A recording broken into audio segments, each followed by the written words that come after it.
Mainpuri DM Avinash Krishna Singh, SP Vinod Kumar, CDO Sushri Neha Bandhu द्वारा आज जिला अस्पताल और सौसैया का औचक निरीक्षण किया गया।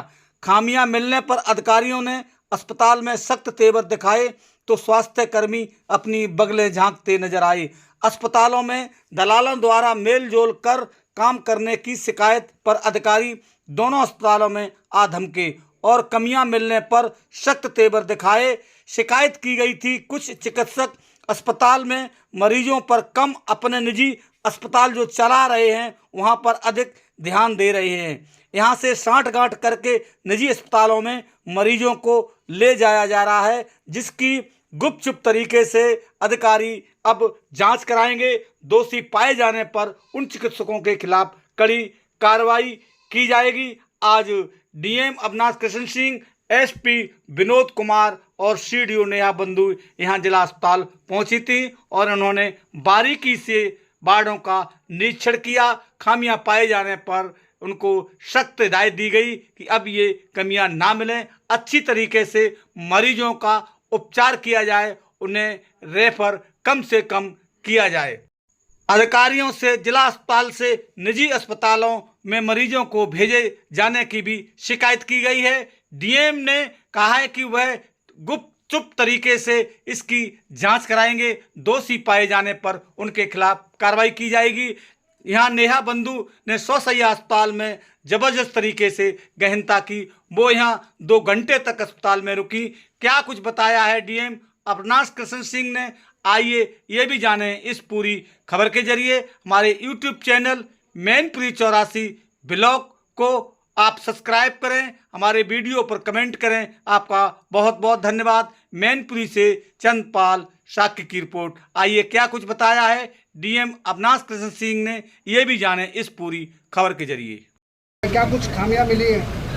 देखिए, शासन के निर्देश के क्रम में सरकारी जितने भी दफ्तर हैं, चिकित्सालय हैं, वहाँ पर हम लोग औचक निरीक्षण कर रहे हैं, जिससे कि एक तो यह बात सुनिश्चित हो सके कि सभी सरकारी अधिकारी, कर्मचारी, डॉक्टर समय से कार्यालयों में, हॉस्पिटल में उपस्थित हो रहे हैं। दूसरा, यह सुनिश्चित किया जा रहा है कोई बाहरी व्यक्ति कहीं भी किसी सरकारी दफ्तर में या हॉस्पिटल में किसी व्यवस्था का हिस्सा न बनने पाए।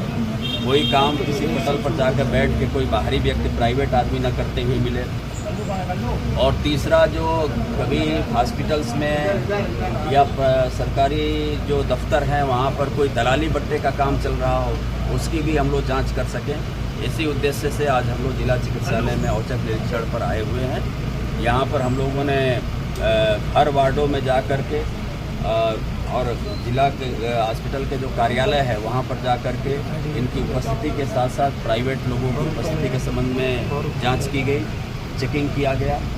और जो इनके लैब्स थे, इनके फार्मासिस्ट के ऑफिस थे, इनका स्टोर था, उन सब जगहों पर भी जा कर के देखा गया। और जो भी शॉर्टकमिंग्स, जो भी चीज़ें दिखाई दी हैं, उसके विषय में संबंधित लोगों को हिदायत दिया गया है और सुधार करने के लिए निर्देश दिए गए हैं। सर, वो सभी पंखी की डेथ काफ़ी नीचे है सर, लेकिन वो रिलेटिव ज़्यादा है सर, उस वजह से पंखे हैं तो सर काफ़ी नीचे किए हुए हैं। मतलब पंखे नहीं होंगे तब तो ला रहे होंगे। पंखे तो हैं सर, 6 बेड पे 4 पंखे हैं। किसी एक के ऊपर लगाएंगे तो वो दूसरा कंप्लेन करेगा कि उसको क्यों लगा रहे हैं।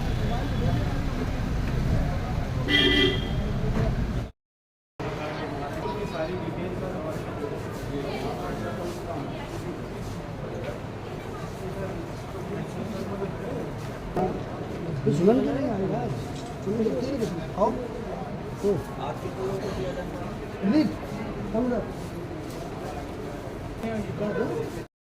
अपना पार्टी का भी प्रचार चल रहा है, पार्टी के लोग भी लगे रहते हैं उसमें। किसी को कोई साथ में आते हैं तो वो तो समझ में आता है। नहीं, वो बुआ जी थी तो उन्होंने मुझसे ये कहा कि आप पता कर लो, बन जाएगा या नहीं बन जाएगा, तो पूछने आया। अगर बनता है तो ठीक, तो उन्होंने भेजा। बुआ है जी, रवीला मिश्रा और राम कुमार मिश्रा। राम कुमार मिश्रा का नंबर बताइए। सारी डिटेल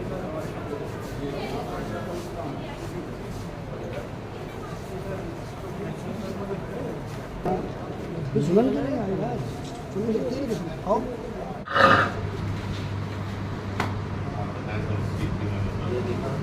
डिप्लो अगस्त तक नहीं कर दिए क्यों? तीन महीने की सर हटाना पड़ेगा अगर 3 महीने गाइडलाइन है। नहीं, लेकिन तुमने तो नवंबर दिसंबर सभी हटा दिए हैं क्या? नहीं सब निकल गया सर थोड़ा दिसंबर तक हटा दिए तुमने? जिल कर दिया? नहीं सर, ये दवाइयाँ जो है इसकी जैसे ये डेक्लोफेनेक है, ये सर न्यू एक्सपायरी आ गई, वो आगे सर फॉरवर्डेड है अगले महीने में। ये सर इसमें सब इंडिकेट है। दिसंबर की तो अभी नहीं जानी चाहिए थी। डॉक्टर साहब दिसंबर गुप्ता जी कहाँ गए?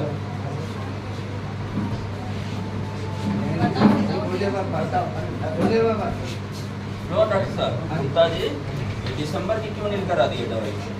खत्म हो गई सर। ये सब 25 की आ गई ना सर। जिसकी आ गई तो ये सब खत्म हो गई ना। एक्सपायरी वाली बात कर रहे हैं ना। ये देख लिया आपने वेरीफाई? कहाँ साइन है आपके, क्या आपने चेक कर लिया? नहीं सर, ये तो खैर मैं तो आज कल ही मेरा तो मतलब डॉक्टर साहब गए हैं तब मेरे को मिला। उत्तर तो आपके पास सब चीज़ का है, देखे बगैर सारा चीज़ का उत्तर है आपके पास। तो इससे ये कहना है कि दिसंबर की एक्सपायरी है, ये कैसे नील होगी? अभी आपने 3 महीने तक के नील करने में सब नहीं नील पुराना नया आ जाने से पुराना अगर आपका पड़ा हो वहाँ स्टोर में, आपके रजिस्टर में नील लिखने से वो दवाई तो नहीं नील हो गई ना। जो आपके स्टोर में रखी हो तो रखी है, अनटिल अनलेस की वो बढ़ जाए। आप हमारी बात समझिए, आपके रजिस्टर में नील लिख देने से वहाँ जो सजा के रखा हुआ है वो तो नील नहीं हो जाता है। अनटिल अनलेस की वो वाला आप खाली करिए। आपने तो ये रजिस्टर भर दिया केवल। तो क्या अंदर जो सिरिंज है वो 1/24 की है, जनवरी 24 की रखी सिरिंज सर, हाँ, सिरिंज हाँ। सिरिंज अंदर जो रखी हुई है जिसमें आप मैन्युफैक्चरिंग है वो 3 महीने की 3 साल का उसका इसका जरा जो है कब तक वो चलता है? मैम 3 साल तक। मैन्युफैक्चरिंग नहीं, मैन्युफैक्चरिंग नहीं है, 23 में मैन्युफैक्चरिंग एक बात अंदर और इसका जरा एक रिकॉर्ड प्रॉपर ले आइए। प्रॉपर ये बनाइए कि जितनी ये एडवांस जो है अभी मंथ जुलाई महीना था, ये दिसंबर तक का सब रजिस्टर में नील करके रख दिए। इनवेरिएबली सारा नील मार दिए। तो सवाल ये है कि दवाई पड़ी हो और ये रजिस्टर नील करके दिखा दिए, ये तो कोई बात नहीं हुई ना भाई। जीरो होता भी नहीं, जीरो की दवाई तो जीरो। तो ये जरा सा डॉक्टर साहब जरा आप लोग चेक कर लीजिएगा बैठ के और एक जरा रिपोर्ट सबमिट करिएगा। ऐसा तो नहीं कि दवाइयाँ कुछ पड़ी रहती हों उसको कैसे, लेकिन आखिरी महीने वाली दवाइयों को कहाँ ले जाते हैं ये बिना इंडेंट के? तो क्या होगा फिर आखिर दवाइयाँ अगर बची रह गई तो क्या होगा अल्टीमेटली? अरे भाई एक कल्पना कर लो, सपोज करो स्टॉक में दवाई आई और बची रह गई, वो दवाई क्या करते हैं?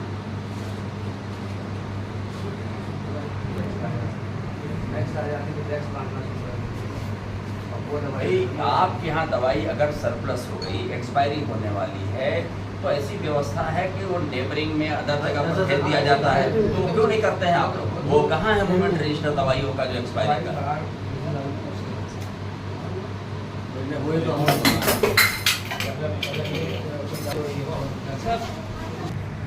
कुछ तो दवाई ऐसी होती है जो बची रह जाती है।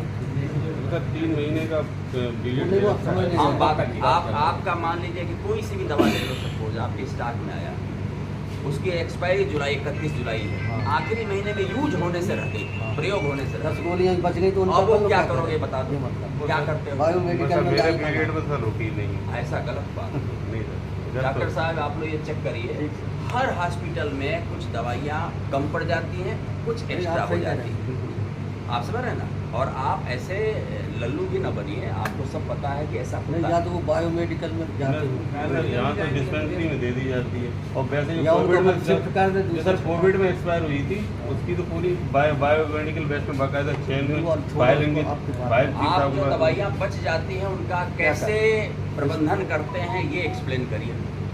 सर रिकॉर्ड चीफ साहब के पास है। कौन चीफ साहब हैं? चीफ साहब इसके नहीं चलो रिकॉर्ड उनका हम देख लेंगे, पर दवाइयों का होता क्या है? सर इंचार्ज वही है। मैं अरे जो- अरे भाई, तो फार्मासिस्ट हो भाई हाँ बताओ क्या होता है? वैसे सब येलो पेन में जानी चाहिए बायोमेडिकल बेस में अगर कोई दवा एक्सपायर हो जाए। होता क्या है लेकिन बायोमेडिकल बेस में ली जाती है। वो दिखाओ रजिस्टर कितना बायोमेडिकल बेस हो में सकता भी नहीं तो फर्क है। कहाँ है? कहाँ दिखा रहे हो उंगली बार बार? दरवाजा बंद दरवाजा की तरफ